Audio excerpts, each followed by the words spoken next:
राजा जनक के अंदर योग करके जो अष्टांग योग का सिद्ध कर लिया तो उनके अंदर एक जिज्ञासा पैदा हुई कि हमको सब कुछ ज्ञान हो गया, लेकिन आज सारा ज्ञान हो गया लेकिन आप पूरा नहीं हो। अब आत्मा ज्ञान की इच्छा से उन्होंने क्या किया, अपने सारे रात में मुरादी पिटा दिया, सब जगह प्रचार करा दिया कि भाई हमको आत्मज्ञान की जरूरत है। जितने ज्ञानी विज्ञानी विद्वान सबको बुलाया, सबको बुलाया।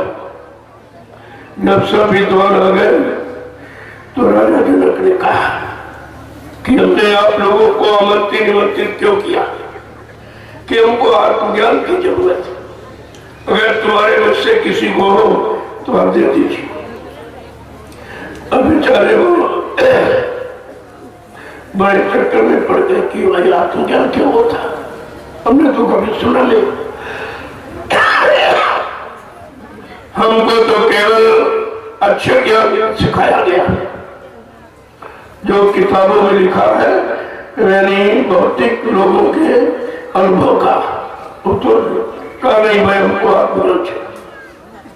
उधर क्या होता है, आत्मज्ञानी की पहचान कैसी को नहीं, तो अष्टावक्र जी समझ के पूरे सोच थे और उनको कोई नहीं जानता।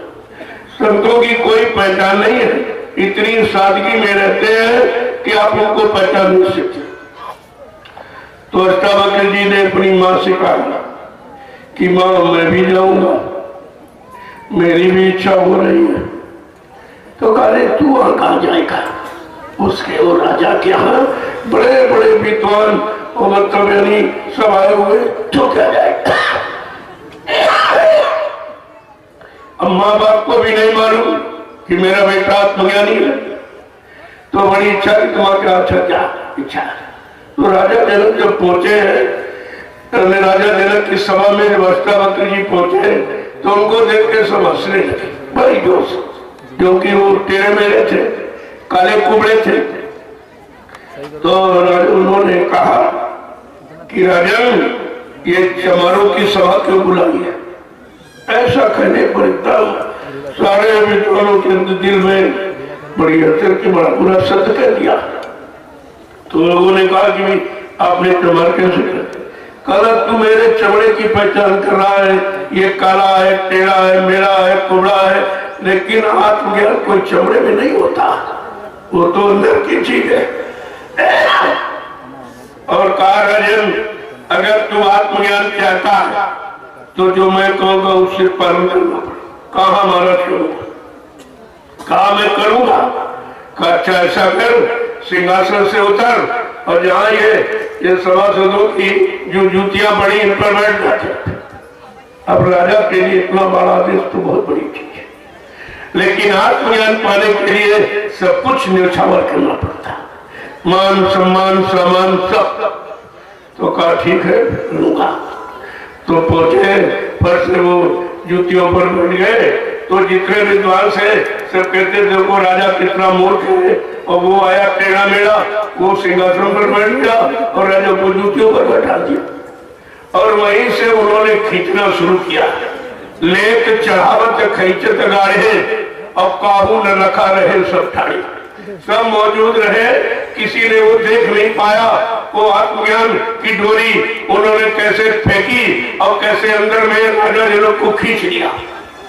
जब खींच लिया तो उनको ज्ञान हो गया, तो हाथ जोड़ने लगे, कभी हाथ नीचे कर, ये शरीर मुझको दिया, तेरा कोई अधिकार नहीं। ऐसे फिर दोबारा फिर उन्होंने खींचा तो बोलने की इच्छा की, कुछ कहे, कहते जमान बनकर ये भी मेरा होगा।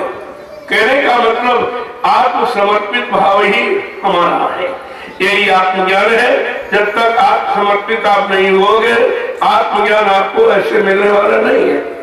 भगवान कृष्ण ने भी यही कहा था अर्जुन से, अरे भाई तू ये सब मुझको दे दे, जो आपा घमंड गरुड़, जो ईटा बीटा बहादुरी का, ये सब मुझे समर्पित कर दे। लेकिन वो समझ नहीं पा रहा था।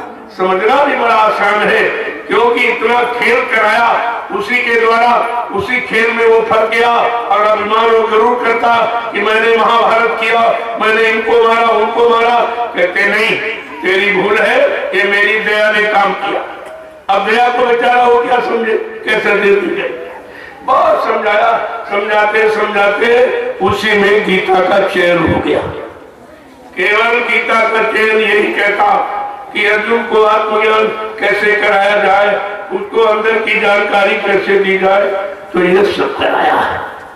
और बाद में अंत तो उनको कहना ही पड़ा। जब समझ में उसके नहीं आया तो उन्होंने खोल के कहा, सर्वधर्मान परित्यजे माम एकम शरणं व्रज आत्मां शरणं पापेभ्यो मोक्षं सामासुत। ये सब कुछ तो मेरे समर्पित कर दे, केवल मुझको समझ ले, मुझको मान ले, तेरे पर कोई दोष नहीं देगा। लेकिन काल शक्ति ये दोष नहीं मिटा सकती, शरीर इंद्रियों के द्वारा किए हुए कर्म की क्षमा नहीं करा सकती है, ये उनको अधिकार नहीं। ये केवल सच्चे में सदगुरु को अधिकार है। जय गुरुदेव।